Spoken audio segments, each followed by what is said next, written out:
Well, can I welcome everyone to the first in our Latimer Foundation Ask an Expert series. We've got several of these planned for this year, but this is our very first one. So thank you very much for joining us, especially to our panel as well. Hope this event will be interesting. Those of you who are thinking of a career in teaching, or in fact might be teachers already and are just interested in hearing what our expert panel have got to say. We're going to be meeting the panel and I'm going to ask them a few questions, and then at the end, please ask them questions. If you think of a question while they're speaking, please use the chat facility. I'm going to ask Sian and Nicola from the Foundation Office just to introduce themselves, because they're going to be leaping on the questions at the end. I love the leaping. The idea of me leaping anywhere will be a sight for sore eyes. But anyway, hello, evening everyone. My name's Sian Davis, and I work in the Foundation Office with Sally and Nicola and Lynn. I'm the Alumni Relations Manager. So I will be monitoring your questions, and no question is kind of, I was going to say silly enough. I don't mean that. I mean, ask anything you want, because now's your chance. Don't hold back. Nothing is obvious. So Nicola and I will be monitoring the chat for your questions, and we'll put them to the panel, or indeed ask you to. It's up to you either way. But anyway, thank you to all of you and to Sally. Nicola.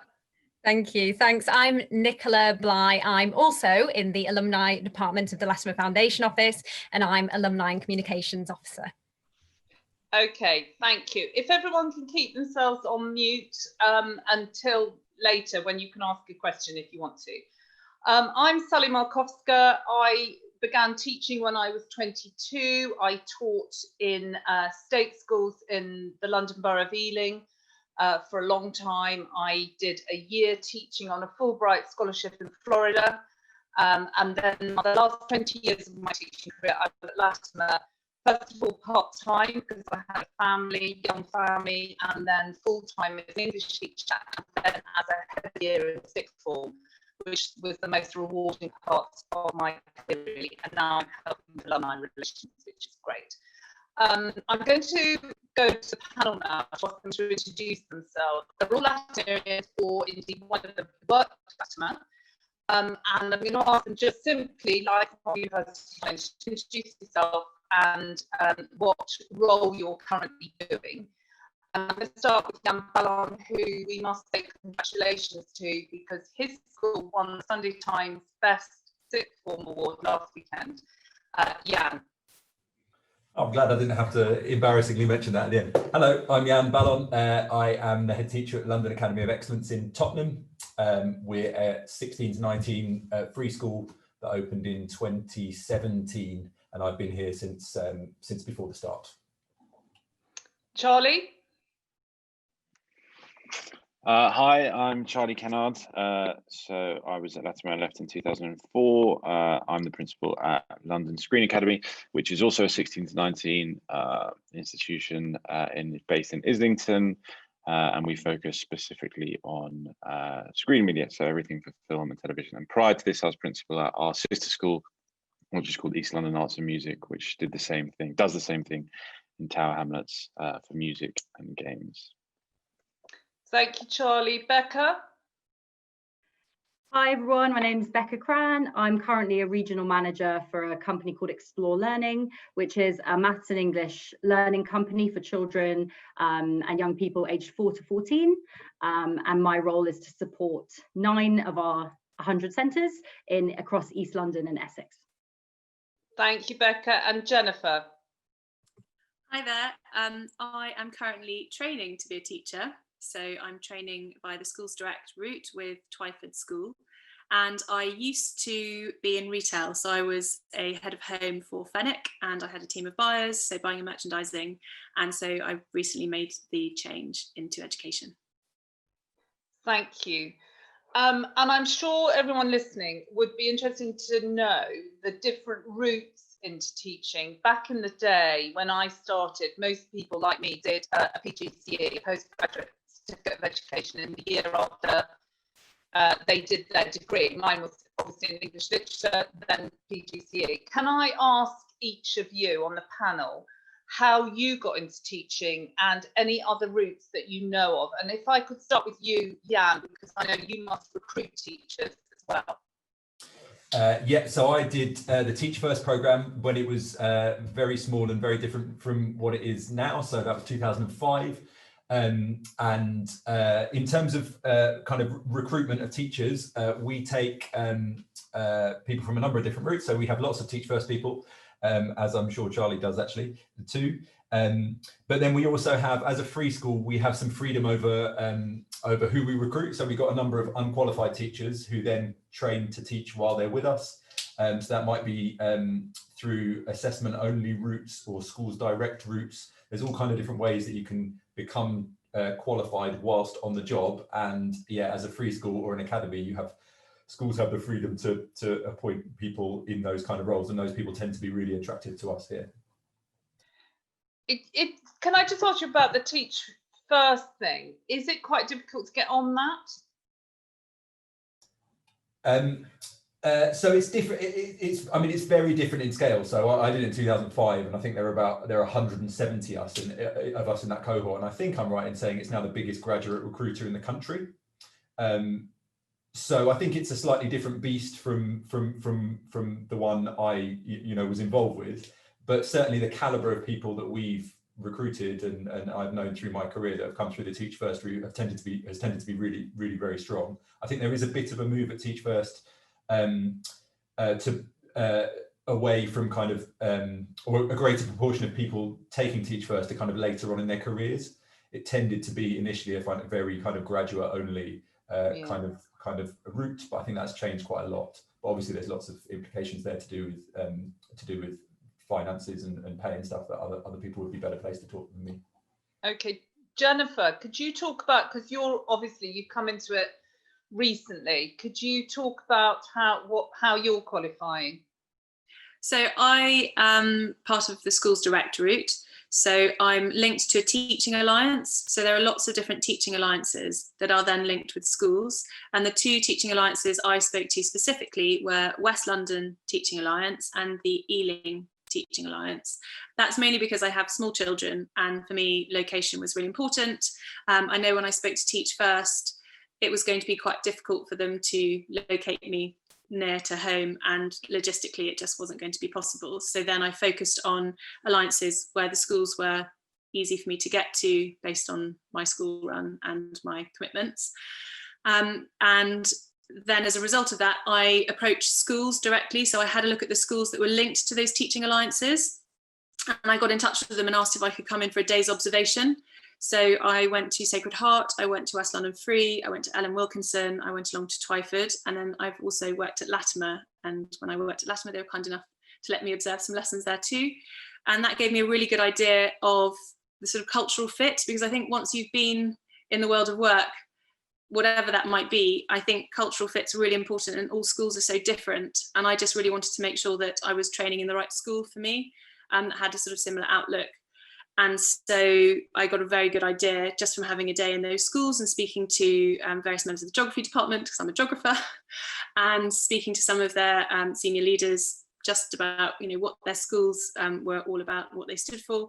And they were all exceptional schools. And then I selected 3. So I had to go around the UCAS route, dig out all of my certificates again, and applied through UCAS last October. So October 2019 for this September. So how did you find out about these alliances? How did you research those? You told me you went to an open day somewhere. Yes, yeah, that's right. So St Mary's University had at the time, and I believe they're doing it virtually now. So they had a really big open day, and they invited lots of universities who offer PGC and teaching alliances along. And so I went along with my map and targeted those I wanted to speak to. And I spoke to UCL, they were there, obviously the team at St Mary's Twickenham, and then you get an idea of how they're all linked together, because the teaching alliances and the schools that are linked to the teaching alliances then link in with the universities. So my qualification will be coming from St Mary's, because the teaching alliance and the school that I'm linked with link up with St Mary's. So at the time of applying, I thought I'd be spending some time at St Mary's in Twickenham, which again I felt was possible for me logistically. However, it's all now online this year. So that was a very, very useful day. And I think most of the universities are trying to do similar things, but in a remote capacity, sort of virtually this year. And you get paid. You are getting a teaching salary while you're working. Yes, I am, and partly because I had already had a job, we have a mortgage and we have children, and so therefore for me it was really important that I continued to earn, and so for me the schools direct route with a salary was the route that was interesting to me. Okay, thank you, Jennifer. Charlie. Okay. Yeah, it's not too dissimilar from Jan. I did teach first when I graduated from university. And I guess to Jennifer's point, I'm obviously from London, from West London, but I got sent to Wednesbury, which is in the West Midlands. So that wouldn't have worked for you, Jennifer. And Teach First was 3 years after Jan did it, but it was still a very different organisation to what it is now. So much less scale, but yeah, that was the route, and I did it straight out of university. So I applied in my final year. And how do you employ teachers now? Same as Jan, really. So we employ lots because we're growing year on year. So this year we employed 16, 17 teachers, and from a variety of different routes. There's many routes in, and we'll look at unqualified teachers as well, dependent on their experience and motivation. We're a bit more cautious about that, more from a sort of their motivation and understanding point of view. But there are assessment routes for them to do on the job. But yeah, it's, for us at the moment, in the past year, it was probably safer as we're growing quite rapidly to look at people who have qualifications, not necessarily because of the qualification, but we know that there's the experience in the classroom means they probably know what they're getting into. The risk sometimes, I think, with an unqualified teacher is that perhaps there's a vision of what teaching is like versus a reality of what it's like. And those two things can be quite different, and it can be quite painful as a school leader to go through that. We'll come back to that. And lastly, Becca, who does very different work, really. Becca. Yeah, it is. So it wasn't, it's not a route into a school, it's a route into a different education platform. So I got into Explore Learning myself, honestly, by knowing that I wanted to work with children and young people, but watching my twin go through the PGCE route, I knew I didn't quite have the passion that she did for teaching. I think it's so important that you do have I think it's such a passion job, and I knew I wanted a bit more time to just experience the broader education world before I went down the PGCE route. So I actually honestly was working as a learning support assistant and looking after university and looking for what my next job was going to be. And I typed into Google jobs involving education and management, and Explore Learning came up, and I applied for the assistant director role, and I've progressed through the company since then. But a way that lots of people get into Explore is by starting with us as a part-time tutor. So we do either sort of tuition now online or tuition in centres for children in either small groups of 6 or now offering one-to-one as the result of coronavirus. So there's lots of different routes where people can start with us to get that experience of teaching this sort of smaller scale, but to begin to understand the curriculum, begin to understand how to work effectively with children and young people, and a lot of them use that as a natural stepping stone into full-time teaching or other jobs involving. So could an undergraduate do that? Absolutely, yeah, absolutely. There's that would be, I think, for people that were interested in becoming teachers, I think it's a great way of getting experience without having to have the qualification, because our tutors don't do lesson plans, and the level of the sort of skills that teachers need to manage a classroom is, there's so many different skills that you need, and actually to tutor one-to-one children, that there's not as many. I'd say there's still a lot of skills, but to command a classroom is a different experience than a one-to-one or a 1-to-6. So you can get that experience and double check it's for you, and then pursue whichever route you choose to. Yeah, I know a lot of Latimerians when they graduate do tutoring do it in their part time. So this is, you've turned that into a career, really, haven't you? To work with a company. So that's really interesting. And the other thing I'd like to ask the panel before we go to questions from the audience is what you think the qualities of a good teacher are. If everybody can think of teachers that they, when they were at school, that they admired, that inspired them. For me, it was an English teacher, Mrs. Kirk, taught me in the sixth form, never knew her first name. She was the most fantastically inspirational teacher to me. She was enthusiastic, calm. She made me feel like I knew I could give something to the class discussion. I wanted to be her. In fact, I did become her because I went to the same university as her and then became an English teacher like her. But we also knew teachers, don't we, that should never have been teachers, who weren't particularly inspirational. But so I'd like to ask the panel who inspired them, if there indeed anyone particular did, and what qualities do you think you need to be a good teacher? Can we start with Charlie? Yeah, sorry, that's I was hoping you wouldn't start with me there. That's a good question. So I would say quite controversially, I think at school I didn't actually have any teachers that particularly inspired me, and that's not Miss Markowska never taught me, so I'm sure that would have been different. That Latimer was a great place and did loads of amazing things for me, but I don't think you asked this question when we had a quick call yesterday, or someone did. That would be a question that would be asked, and I was reflecting on it briefly on my way into work this morning. I was thinking that there wasn't actually any specific teachers. I don't think that, and I don't think it was Latimer specific. I think perhaps it was that time, so 97 to 2004 was when I went through secondary education, and I think it's moved on a lot, and it's in a much different place. Obviously, I didn't have a real sector view from 97 to 2004, but I think students like me who are, I was a middle of the range student. I wasn't particularly academic at a school like Latimer. In class, I found my way. I ended up doing very well because there was a culture of excellence around me. So I just felt I had to. So I feel like I burrowed away in the CGP and the textbooks and learned the stuff I needed to for exams myself. And it wasn't actually through any inspirational teaching. And I think what makes a good teacher is, I think, nowadays in what we do here and what I see are teachers that really genuinely, it sounds quite cliche, but think about the learners and their learners' needs and how they're going to engage, motivate and inspire their learners. And there's, a very traditional Victorian sort of style of education, and that works. There's a knowledge transfer that needs to take place in learning.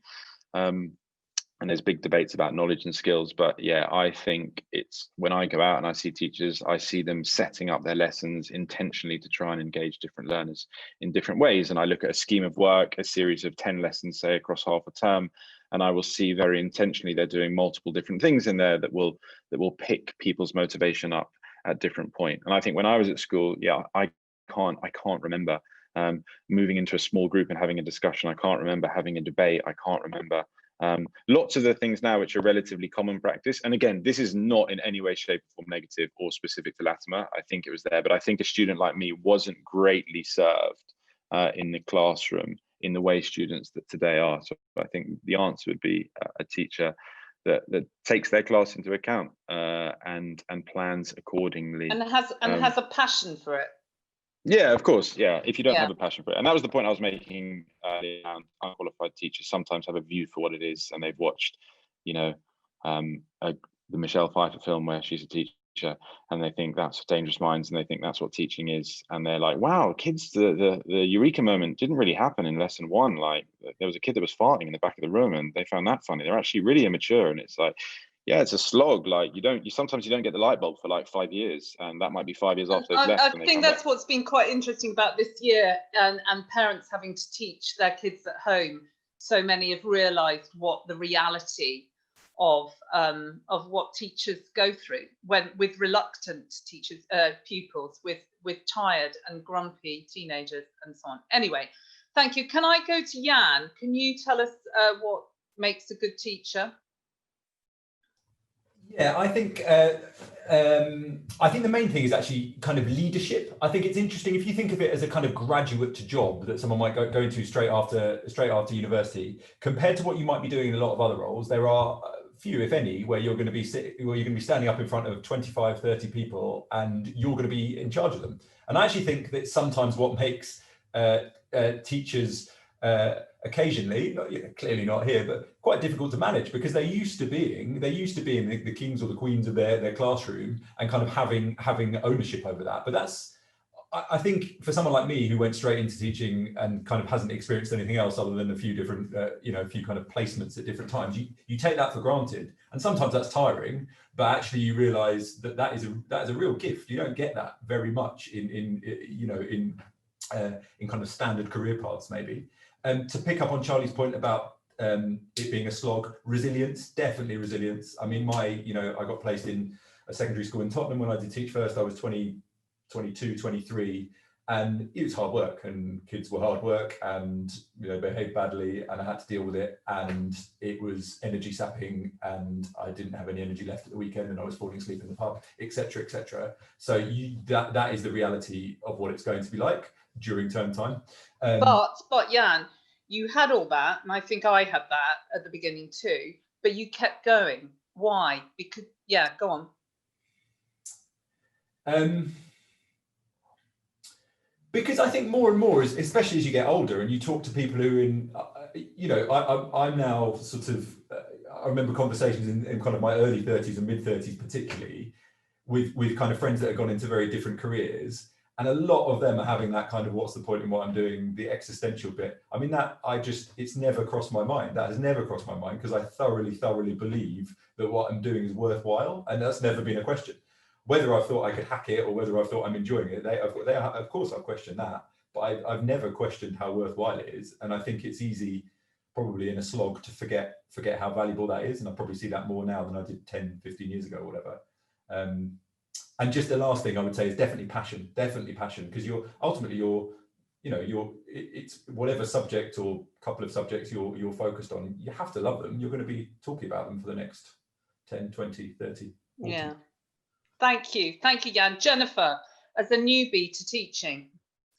Well, I might start with the teacher that really inspired me, and actually it was at prep school.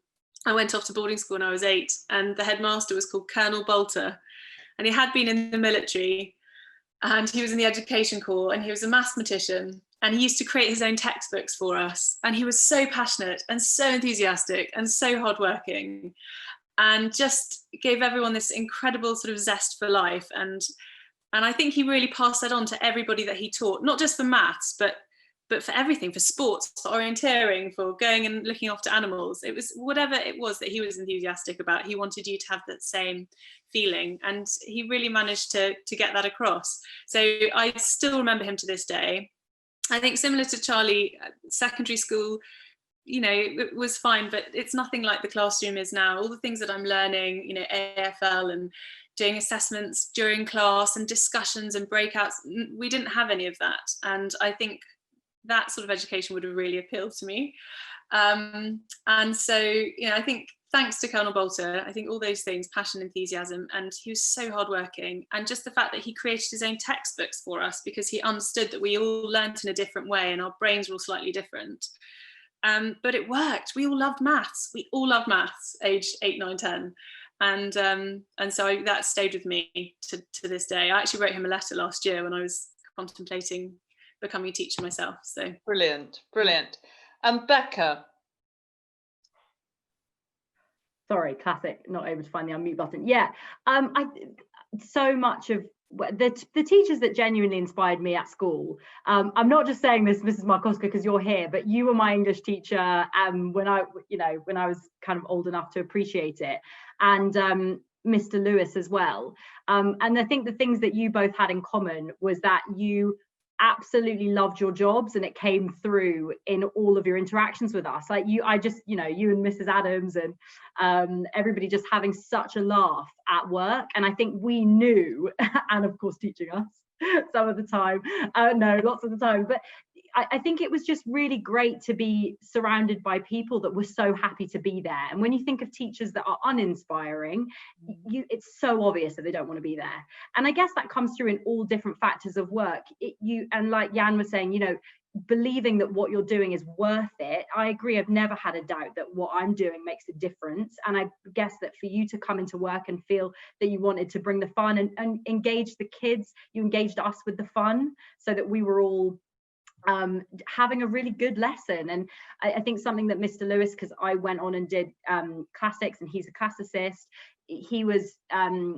he always wanted to learn new things. So if a student said something to him that he hadn't considered before, he'd always go, oh, I've never thought of that way, and want to really engage you in a discussion about it. He was interested to learn for himself.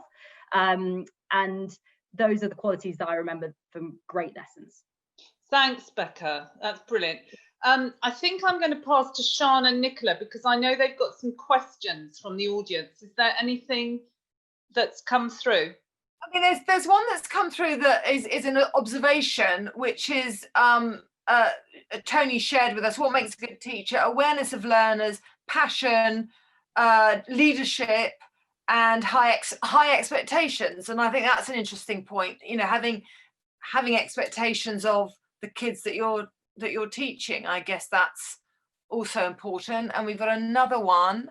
Nicola, do you want to? I'll leave you to ask that one. Yeah, so we had a question sent in advance, and the question is, what do you think is missing from UK education at the moment? Who would like to answer that? Very tricky but important question. What is missing from British education? I'll have a go. I don't know if I'm not sure if it's necessarily missing, but I think the bit that frustrates me is that the constant focus, it's obvious, right? In a democracy, you've got education secretaries coming and going, and there's an obvious focus on short-termism, and there's an inevitability about that. But I think what is really unhelpful is the amount of conversations about school structures and the school system. You know, I work in a free school, and that's fantastic, and that's from a free school program, and that was under a particular government and whatever. But to me, that's irrelevant. Like, there's so much conversation about the structure of the system. Actually, I think the conversation should be about who the education system, the purpose of the education system, because I think at its heart, we haven't resolved that. We're not sure as a country what the education system is trying to do, because it works for about 40, maybe 50% of kids who go on to university or whatever, and it makes sense with that, and then degree apprenticeships start becoming something. But actually, there's a whole load of kids for whom the education system either doesn't work or needs to change, and I'm not sure that conversation is had enough. Thank you. Does anyone else want to respond to that?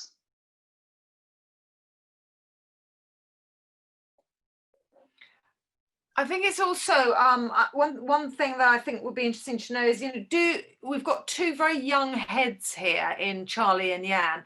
Do you think, I mean, Sally, I know you mentioned your day. It's not that you're that old, but in your day, heads, do you think that the career progression is quicker these days? I mean, or not? I mean, is it unusual to get? Because I always think from my day, the head was always, frankly, ancient, and you imagine that it was a kind of 40-year slog to get there. But I mean, is it a more fluid career now? Do you think there's more career progression?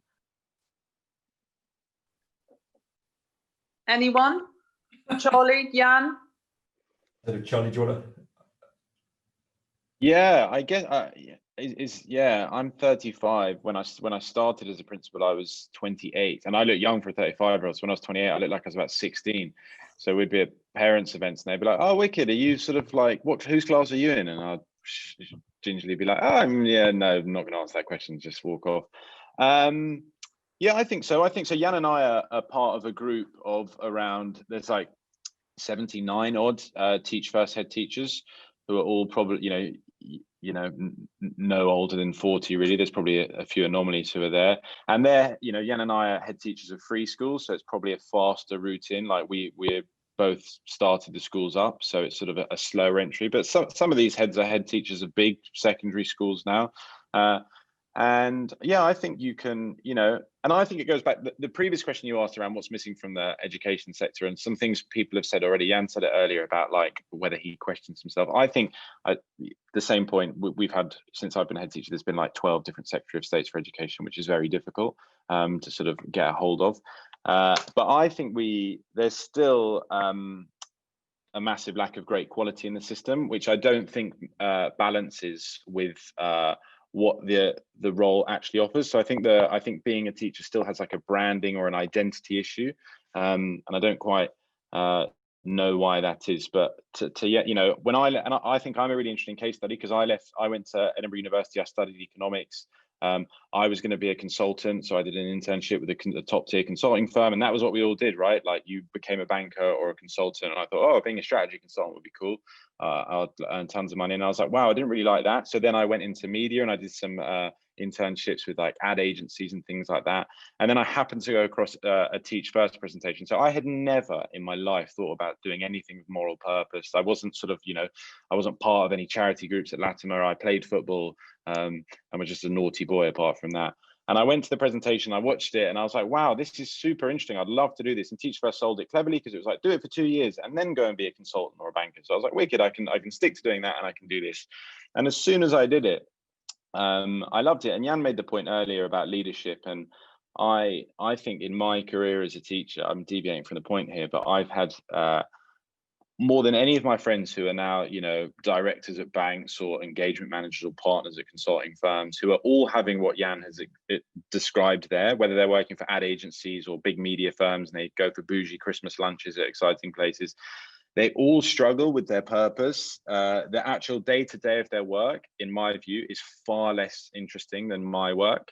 I've been given the most amazing opportunities in the world of education and teaching to do incredible things, and that's what's kept me there.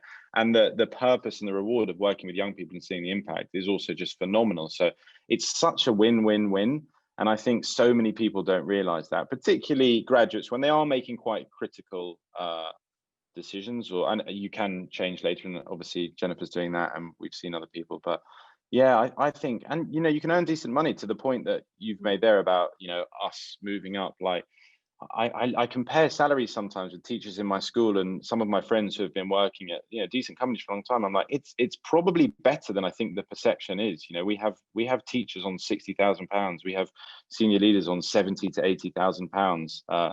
I'm just being transparent with stuff there, but that I don't think that's the perception of the wider people. I think it's like, oh, poor teacher, you can't afford anything. Someone made that joke actually in the chat, and it's like, yeah, of course. But I look at my mates who are earning loads of money and loads of bonuses. I own my own house. I live the same life they do. But I just love my 5 days a week when they hate it. And I don't see what happens on the weekend that's different from me. So I'm like, well, I'm just winning here. So I think there's like a branding issue, and I think I see it. We recruit this. I still don't see enough great quality teachers. There's still like, you cling on to teachers desperately that are good, and you hunt teachers down that are good, and you'll do whatever you can. And it would just be much, much better if there was a slight maybe positioning. I think, we don't talk enough about numbers and things like that. I think there's some perceptions which aren't true. Okay, thanks, Charlie. That's really good. There's a question from my Angel Claire, who I know is going into teaching, a change of career for her. And she says a lot of discussion on engaging and working with different children, but are there any tips on dealing with engaging families and carers in a child's education? This might be for you, Becca, actually, especially with the recent home learning requirement. Any tips of dealing with engaging families and carers? Can I just clarify the question? So any tips on engaging families with carers in their child's education? In their child's education, yeah, it's definitely one that we've seen firsthand, with obviously the pandemic bringing our provision into people's homes. I think that a lot of families that come to explore, they send their children because they want them to have different opportunities than they had in terms of furthering them on at school. And I think actually quite a lot of it is a confidence. I think quite a few parents don't feel particularly confident in what their kids are doing, and I hear all the time, oh, I don't want to teach them the wrong method because I learned a different way at school. And so I think a lot of parents will, that I work with sort of step back and worry about their own qualifications. They think that they really need to be a qualified teacher to engage their kids, but in reality, I think a lot of what we do is support parents to support their children. So giving them the confidence to, to help them understand the different methods and help them to understand the path that the children can take. So if they're doing reading with their children, just encouraging them that actually their kids would love them to read with them. And that would be a great way to encourage them to love their learning. So, I mean, I don't know if that's quite a long, waffly way of answering the question, but my first tip would be to give parents the confidence in themselves and their ability by just being an open platform for them to ask questions and let them not be afraid to make mistakes themselves. Because I think someone said it earlier on that it's been a while since we were learning things, since like some parents were learning things, and there's that worry of feeling silly. So that would be my step one. If that answers the question, I don't know. Thank you. Enjoy. Thank you. We've also had a question from someone, is being 51 too late to retrain? And my husband, who's somehow on this chat as well, who's a teacher, said, look at Now Teach. Could someone, are you, Jan, able to talk about Now Teach? Yeah, we do a bit with Now Teach, designed to get people from later career people who have generally been quite successful in their careers into teaching. We've got a number of people here who've had quite impressive careers in banks who are now teaching maths. I think I've spoken to a little bit to the people who founded Now Teach, and I think they found it challenging sometimes finding the right types of school, because I think if you go back to the question about what makes a great teacher, without in any way wishing to sound ageist, I think changing from a kind of office career in later on in your life, and just the pure energy levels that you need. Sometimes I think people at Now Teach have found difficult in certain types of environment. Actually here, where you're teaching 16 to 19-year-olds who are very motivated, and it's about subject knowledge and actually all the other things you can bring from having had a really interesting career, it can be incredibly valuable. So we actively look for people like that, but we are a sort of subset of schools. But that is the nice thing about the school system now, particularly in London, although it is spreading, that there is so much more variety. So I think you can be much more picky. And to Charlie's point, he's absolutely right. Recruitment is so difficult. So you can be really picky with the kind of place you want to work. And I think that, from a selfish individualist perspective, that's surely a bonus. Thank you. Does anyone on the call want to ask a question directly to someone? Another question's come in on the chat. I'm currently in my second year of university and I want to go into teaching as a chemistry teacher. What would you recommend I do in the next couple of years to prepare myself? Would anyone like to answer that? You could go and work for Becca at Explore Learning. That would be a good call. Go on, Becca. Well, I mean, you definitely are so welcome to come and work for Explore Learning. I mean, I think a brilliant thing to do, and absolutely the teachers among us will, I'm sure, have other advice as well, but is to get as much experience as possible with working with young people.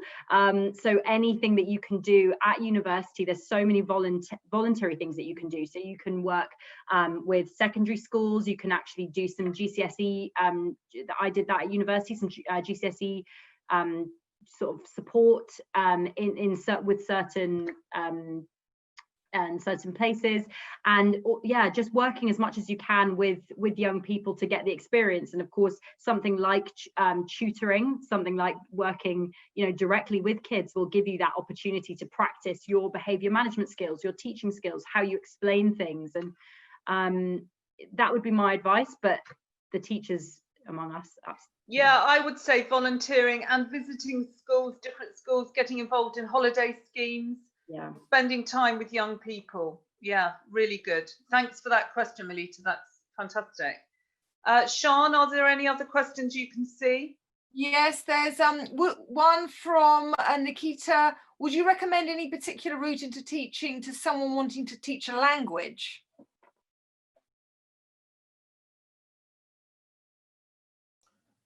I don't know if the recruiters among us, I guess that would be Charlie and Jan. I mean, well, maybe Jan, if you're recruiting a language teacher.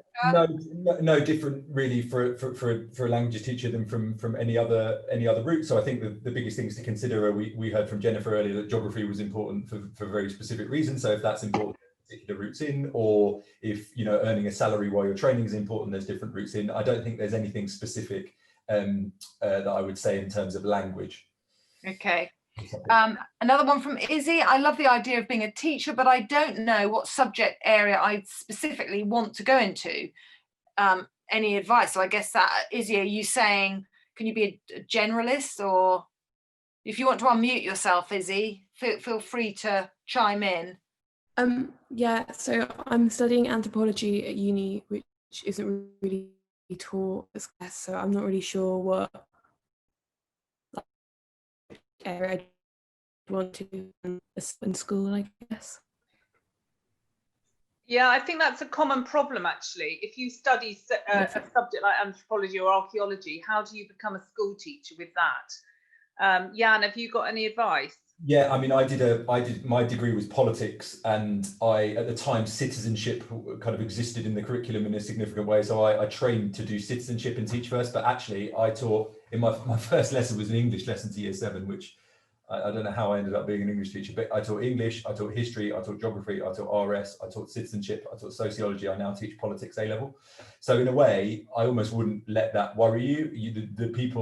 The routes to which you apply will have advice on what subjects you want to apply for, and then actually once you're qualified as a teacher, you're qualified as a teacher, and you'll find your interest and kind of the route, the subject and the type of school that suits you best. I wouldn't be worried about that at all.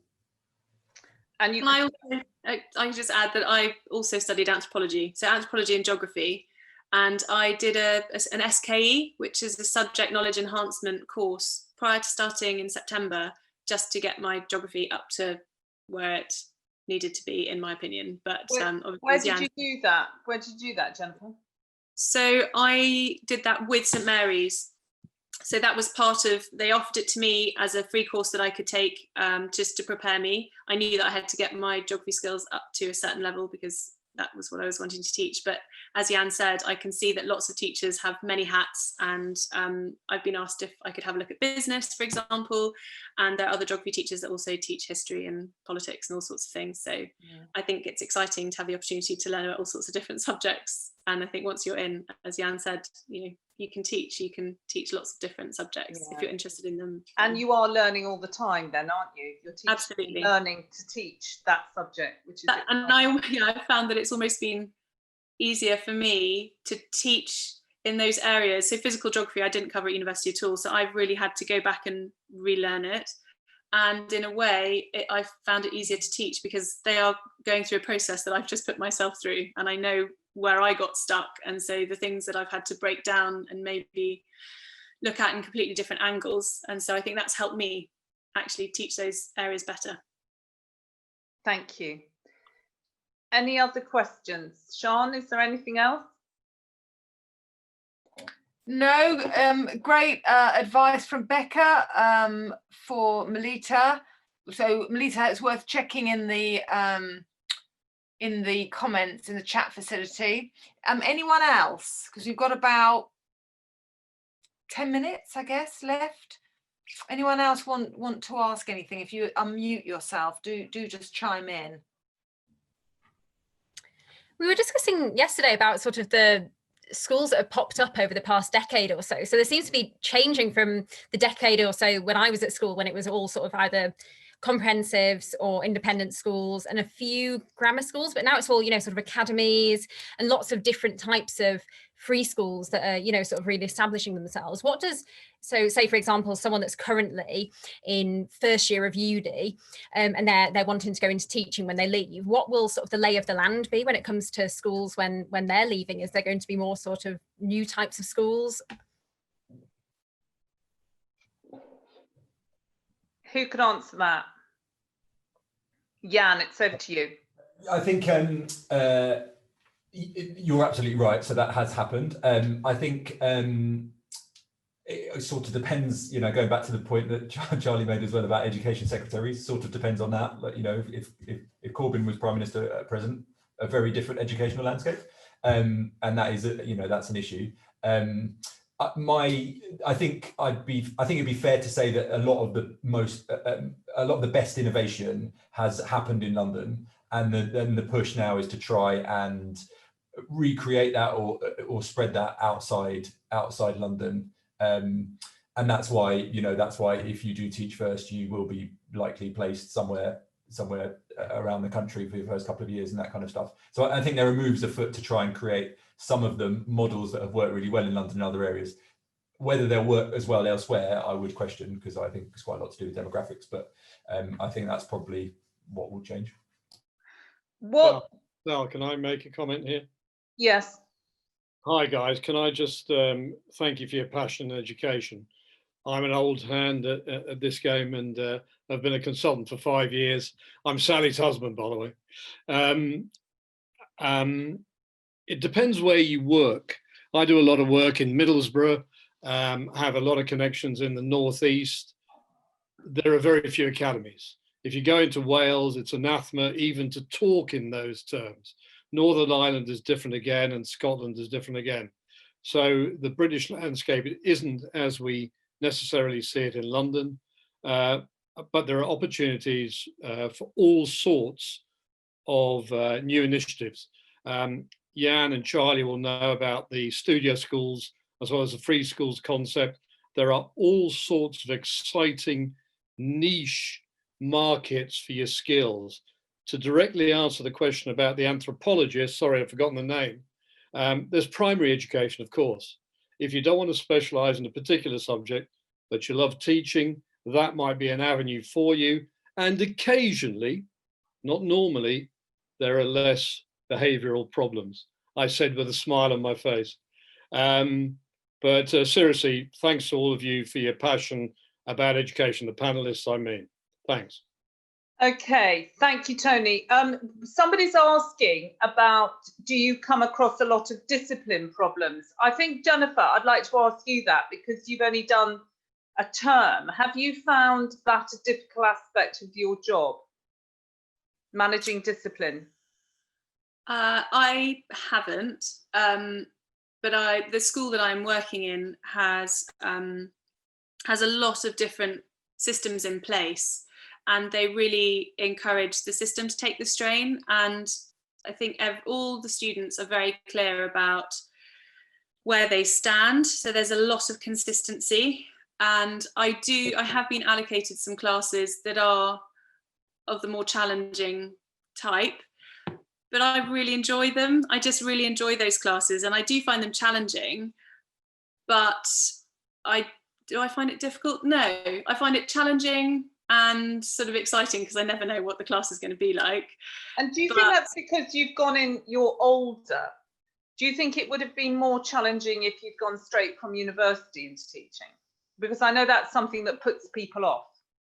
I mean, possibly. And to Jan's point, I suppose I have been a leader in a different sector, and I've had to lead teams of people, and I've also had to deal with, interesting difficulties with customers, because it was retail and we were also customer facing as well as doing buying and merch. So I suppose I've been in an environment that's probably prepared me quite well in a funny way for education, because it was a very old retail setup where you had ownership and you were on the shop floor, but you were also buying and merchandising, and you worked weekends and long hours and Christmas, and lots of things got thrown at you.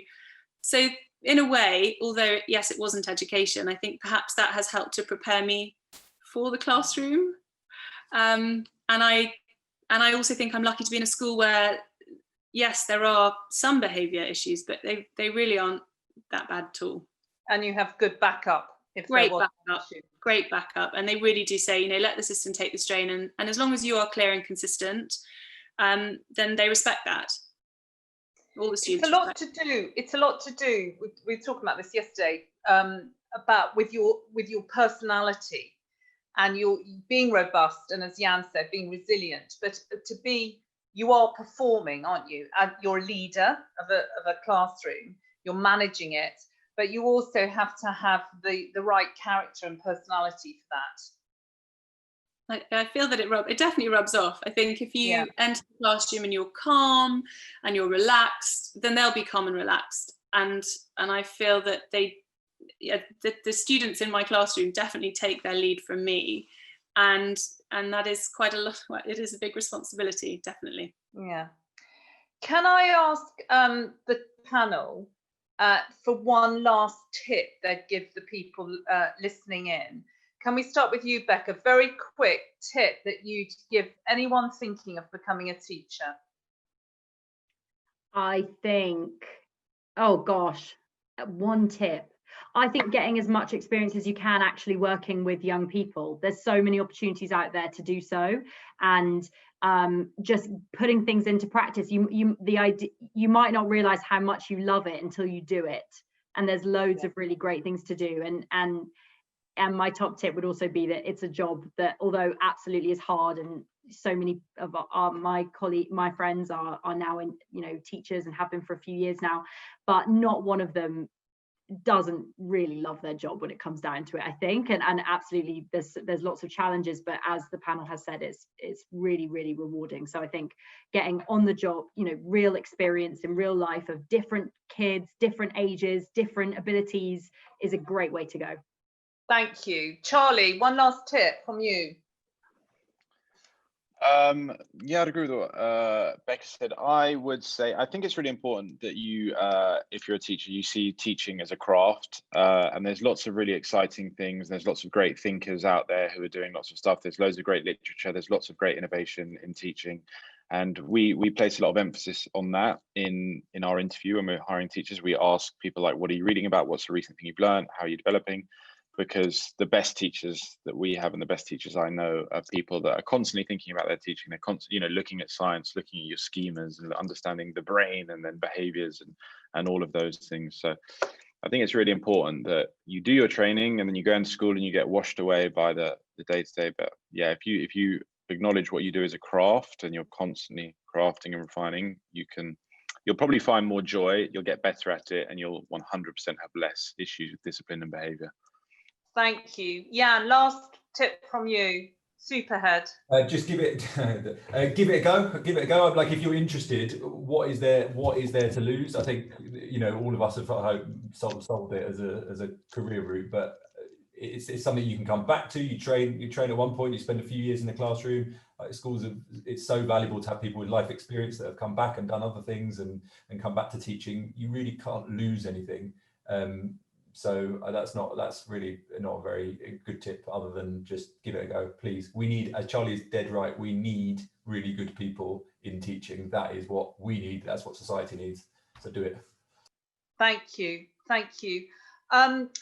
This isn't the end of the conversation. We're running out of time, but the Latimerians listening can go on Latimer Connects, and we've set up an Ask an Expert Education page on that, and all the panelists will answer your questions. You can also talk to each other, all the people who've been on this call. This whole session has also been recorded. If you've missed any bits of it, if you joined late, it's going to be on the Latimer Foundation website. Can I plug the next Ask the Expert event, which is on February the 4th. We're having an Entrepreneurs Ask an Expert. And so do join that if you're interested in that as well. The other thing we'd like to say is give us feedback on this event. If you can email us, anyone who's not a Latimerian as well, who can't get on Latimer Connect, if you've got any feedback, as this is our first one, do tell us what you thought of it. That would be great. And can I please now thank the panel for everything you've done and giving up your evening. I know how tired you are after a day at the end of a very long term, very demanding term. So thank you. And thank you everybody else who has joined us. Thanks a lot and have a lovely evening. Bye. Thank you for organising. Thank you for having me. Thank you.